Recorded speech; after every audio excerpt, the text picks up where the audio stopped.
And মাঝখানে দেখতে পাচ্ছেন যে কিছু হেয়ারস রয়েছে বলে এই জায়গাটা অ্যাভয়েড করা হয়েছে। এন্ড ক্রাউন পোর্শনে যতটুকু গ্রাফট ছিল বাকি পুরোটাই ক্রাউন পোর্শনে দিয়ে দেওয়া হয়েছে।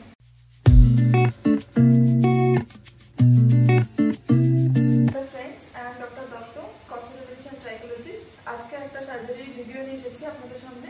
আজকে যিনি আমাদের সাথে রয়েছেন, আপনার নাম? কৌশিক জোরদার পেশেন্ট রয়েছে আমাদের সাথে।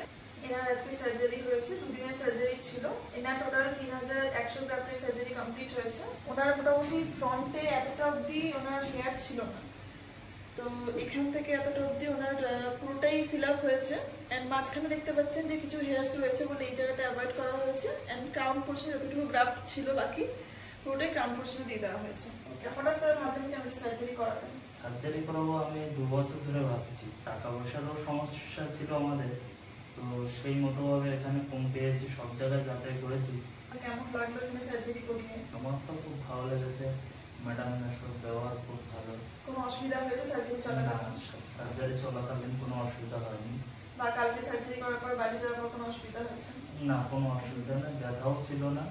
ওকে, মানে আপনি স্যাটিসফাইড তো এখান থেকে সার্জারি করেছেন? সার্জারি করেছি। তো যারা যারা ভয় পাচ্ছে হেয়ার ট্রান্সপ্লান্ট সার্জারি নিয়ে, বাইরে দর্শকেরা দেখছে, তাদের জন্য কি বলবেন? সাজেস্ট করবেন কি এখানে সার্জারি করা হচ্ছে? হ্যাঁ, অবশ্যই।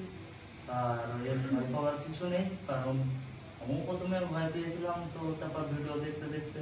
আচ্ছা, অনেকের ভুল ধারণা থাকে যে সার্জারি পর ক্যান্সার হয়ে যাবে, যে এইসব ভুল ধারণা থাকে, সেগুলো কি কেটেছে?